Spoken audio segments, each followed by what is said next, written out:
Hello, ladies and gentlemen. Thanks for joining me again. I'm your movie guru, back with another review. This time I'm going to be reviewing a film that's been highly anticipated, Christopher Nolan's Tenet.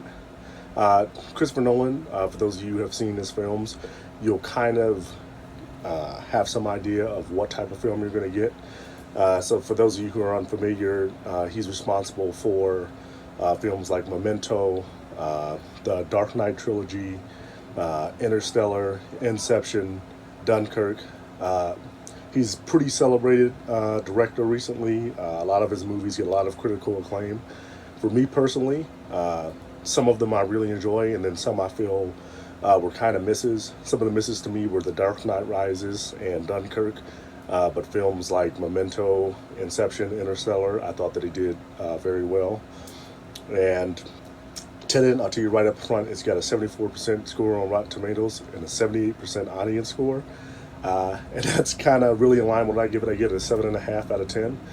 Uh, it's kind of hard to explain the movie, the basic plot of the movie without giving too much away. But I can tell you it's about protagonist John David Washington. Uh, and he gets recruited by this kind of shadow agency to stop what they say will be World War III. And from the trailer, you can kind of tell that it has something to do with time travel, things being sent back in time. But that's kind of really all they give me to go with.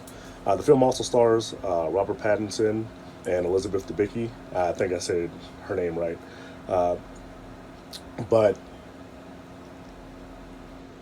what I think the film does really well, and what a lot of Christopher Nolan films do really well, is creating a world, creating a landscape, and that's similar, to the one that but it's very much he's added things to it that you don't know, and he's very much making his own reality, and then he gives you tidbits about this reality and then tries to pull you into it.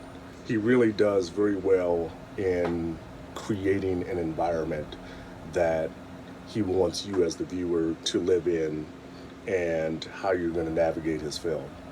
Um, Another thing that he's kind of known for is that his films, especially the ones when you think of like Inception and Interstellar, they require a bit of thought. It's not They're not 100% straightforward, and that you get to the end of the film and you automatically understand everything that went on. It does require some introspection and reflecting on what happened. So he does that really well. The one thing that I will say about this film that I didn't like, I thought the acting was great, very fine acting. Um, a lot. I think it was not as much action as I would have liked. It was PG-13, and so I thought some of the action scenes were a little bit lacking. Mostly good, but some of them were a little bit lacking. I'd say it was probably a 7 out of 10 as far as the action. But the biggest takeaway or negative takeaway that I'd say that took me from rating this higher, like films like Memento and Interstellar are films that I would rate higher than this. What would take away from me rating this one higher is the fact that, like I said, going into it that his movies require thought. I feel like this one was just a little too confusing. Um, it was not easy to follow along. They throw in a bunch of different terminology and then concepts that were hard to follow if you haven't been exposed to something like that before. Um, I'm all for films that require you to think, and ones that make you have to look back and uh, kind of come up with what happened, and that you can think about and say, oh, that's what that was about, or and requires thought to fully comprehend them. But this one, I thought I thought it could have been explained in ways that would have made it easier to follow. So, you want a film that requires thought, you want to have something that follows you afterwards so that when you're leaving, you're still thinking about the film. But you don't want to end the film and be like, okay, now what was going on? or I really don't understand. What happened at the end? What was he talking about? I think that's when you've done it just a little bit too much, and that's why it's got a 7.5 out of 10 for me. I think that if it would have been, because I really love the plot, I think it's really original. Really, I thought it was pretty well executed, but it wasn't greatly executed, and that's what I think kept it from going a little higher to me.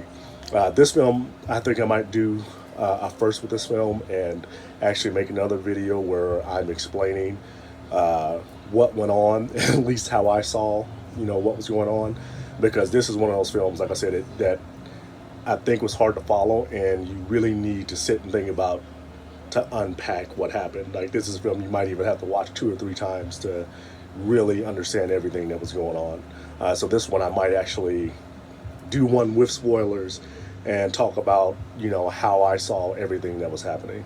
But that's all I have for this one. I hope you guys enjoy what you see here. If you do, hit the like button and the subscribe button. Write me a comment. Let me know what you think. Definitely go see Tenet. I think that if you do like Christopher Nolan films, you will enjoy this one as well. It is a bit confusing, so just make sure you're paying attention and you're taking it in as it happens, and kind of pacing yourself and taking time to understand what's happening, because it's easy to get lost in everything. But that's all I've got for this one. Once again, thanks for watching, and I will see you guys in the next one.